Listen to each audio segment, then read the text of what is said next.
last time I had proposed what I thought I was going to do for my thesis, and turns out it's what I'm doing for my thesis. So I'm looking at green roofs as a tool for stormwater management in urban environments. And that's the background picture of the green roof that I've been working with. So, my motivation. So I don't remember how much I went into detail last time, but urban stormwater is a problem in many of the cities, particularly in the eastern United States or east of the Mississippi, because we have combined sewer systems, and we also have separate sewer systems.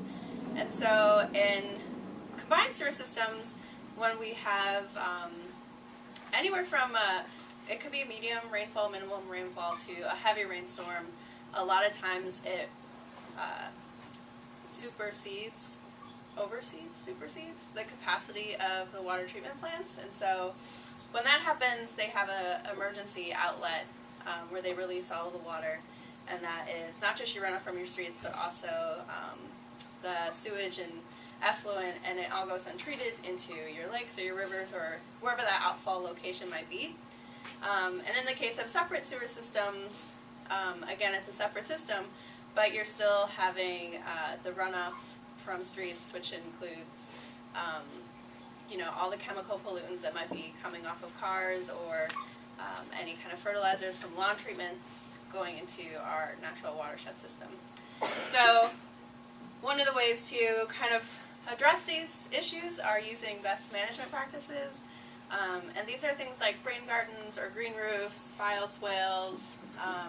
In some cases you can use constructed wetlands or different types of vegetation to capture that water and hold it back so that it's not going into the larger system, and then also filtering it as it captures it and changes it to groundwater instead of surface water. So I'm working with the green roof on Purdue's campus that was built in 2008, and it's 165 meters total, but only 96% of it, or 96 square meters is actual vegetation. So there are some pavers and things, but that's what I'm looking at. So just a brief background. It has sedum plants, which are a type of succulent. So they're really drought tolerant, and they're also very good at holding water. So they're a low maintenance plant, which is helpful because you don't have to be putting in a lot of resources in terms of watering or fertilization, and they're very well at handling both wide range of temperatures and water conditions.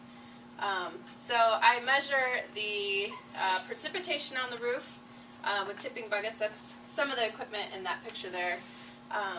So I look at how much rain is falling on the roof. I measure the discharge from the roof through 3 drains and pressure transducers, which relate voltage to depth of water, which I then convert to total volume going off the roof.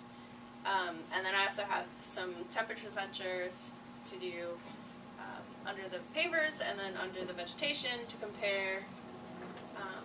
So that's a list of everything I'm measuring. So a brief outline.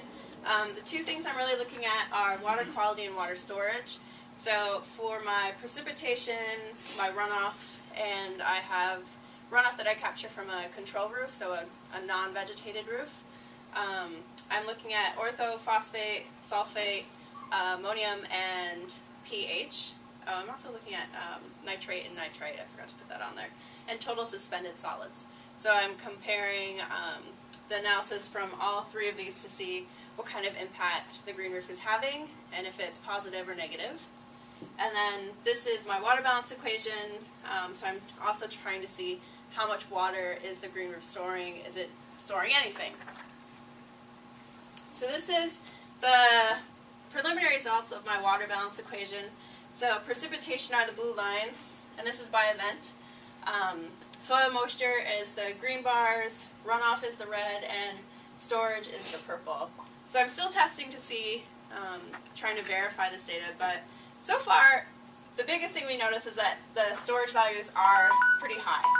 So it looks like the green roof is doing a good job at holding in the water and preventing that from going into runoff. And then the other graph is, I didn't want to put all my data up here, but this is ammonium. And this one is interesting just because we have precipitation concentrations and then runoff, which is in the red. And we see higher surges in concentration kind of in the early summer months, and then it drops down as it gets into kind of the fall seasons. And this line is data from the National Deposition Program, where they go out and take samples of how much ammonium they're capturing as well. So it's an interesting trend, which you can ask me about later. And then lastly, I'm continuing doing a few more things, wrapping up for my thesis on this, and then hopefully finishing in May, early June, starting my PhD in August, taking vacation in July, end of June, and then these are just some things that I did in the meantime. So.